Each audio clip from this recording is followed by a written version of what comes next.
Hello and welcome to another Top Grades Made Easy video.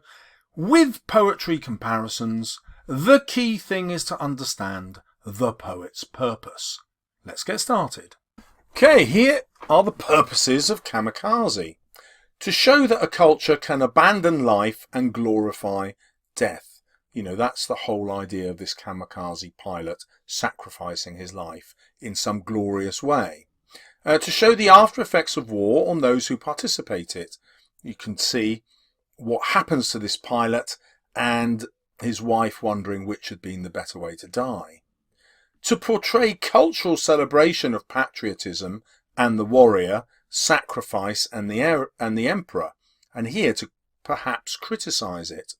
To show that time can heal and generations form new perspectives. Many of you might not notice, but the person speaking the poet at the end, the pilot's daughter, does accept him back in because he becomes the grandfather to her children. So anyway, she accepts him when she's grown up, not when she's a little kid. To show that war creates a sense of nihilism. Nihilism is a kind of a sense of pointlessness. And he's obviously thought it's pointless to kill himself, but then his later life must also have felt very pointless.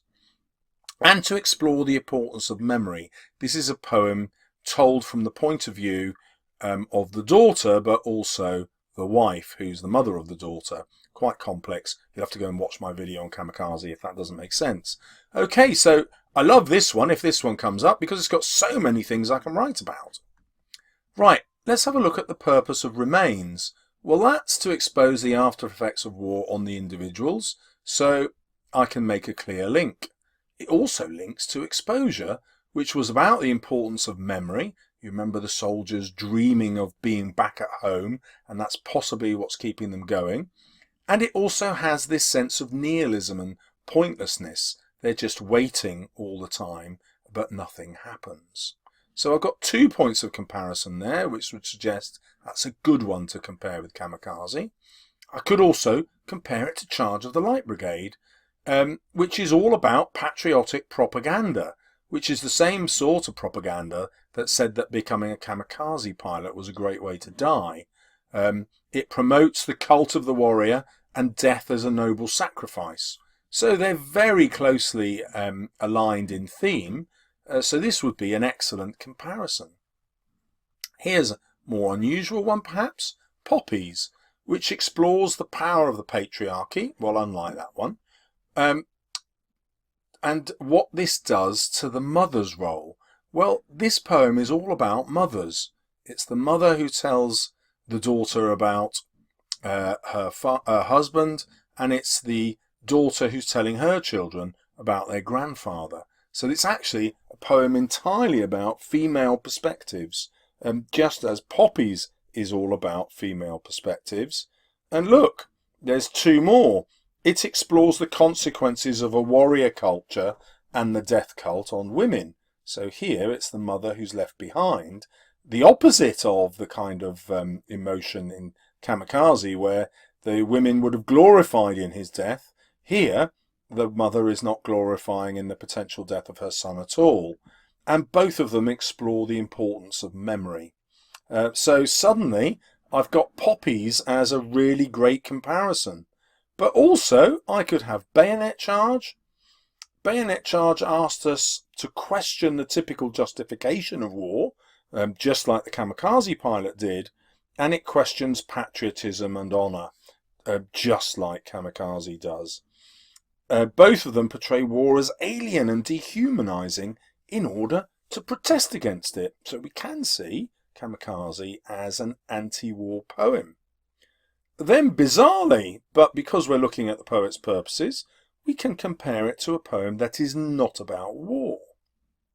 So here, London is trying to show that the problems within society are caused by those in power, the church, the king and parliament, and men in the patriarchy are damaging lives. Well, the people in power in the Kamikaze is the emperor. It's the emperor who commanded pilots to kill themselves.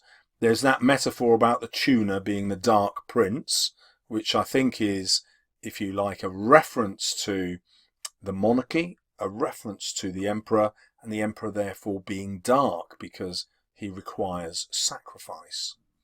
And then to show the damaging effects on society when it exploits its children.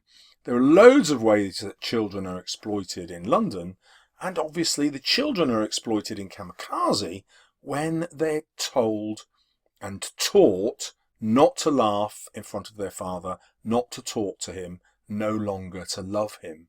It's a really corrupt society that attacks its children.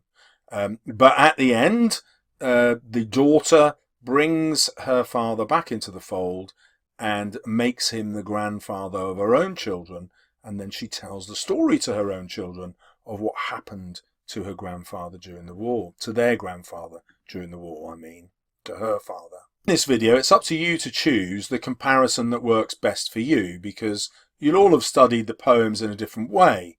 My temptation is always to go with the ones that seem most original, but also to go into the exam knowing that I don't just have to limit my comparisons to two. You can do though. So out of all the ones that I've presented, I actually find London the most imaginative one, and it's the one that the examiners are going to find most interesting because it's not about war. On the other hand, the question might be just about war, in which case I'd have to pick one of my other war poems to compare it to. And if you'd like to see some essays comparing poems, check out the video appearing on the left, and on the right, videos showing you how to use the FOSS method, which gets you the top grade every time.